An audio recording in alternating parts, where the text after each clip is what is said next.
We often have a little quiz thing, go and ask someone, what do you do on a Saturday, what's your favourite film, those kind of questions, just to get the conversation started. And then moving into activities and kind of perhaps deeper conversations afterwards. This is a game I did with some teenagers on a weekend away just about 4 or 5 weeks ago. It's a really simple activity. Again, it's not a complicated youth work thing, but I thought it'd be interesting to see what you make of this. In an envelope, we'll get you into, I think, 2 groups. So this half of the room, this half of the room, we'll just do that. There's just a whole load of questions in the envelopes. You take one out, you answer it. Okay. Do you read a magazine? If so, which one? I read trashy magazines. Those ones where they have about all the latest celebrity stories. Those are the ones I read. What job would you most like to do?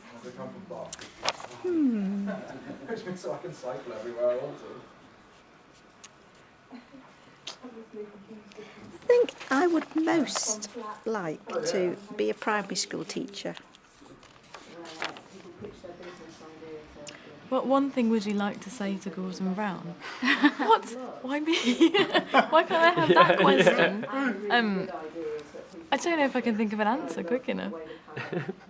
I'd like to say something honest. Does that count as an answer? But I can't think about what I would say. What's the best thing about being a Muslim or a Christian?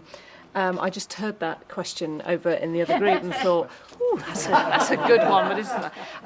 It's a great one to answer, isn't it? As a Christian, the best thing about being a Christian is having hope.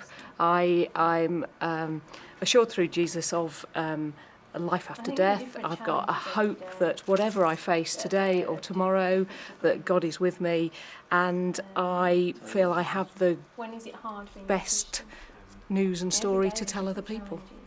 What TV would you like to ban? I don't understand the question. What TV programmes? Oh, TV programmes. Oh. Desperate Housewives. Yeah. I think probably Desperate Housewives. Do you read a magazine? If so, which one? I don't read any magazines. Is that awful? Who would make the best Prime Minister in Britain and why? Well, recently Joanna Lumley has made mincemeat of the politicians, so I think she'd make a pretty good Prime Minister. Whose fault is the credit crunch, and what should be done to them?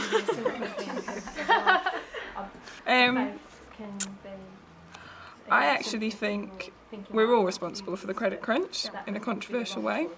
I think, well, I don't mean everyone. I think people who don't take responsibility for understanding credit and understanding the obvious result that we're in now is what credit results in.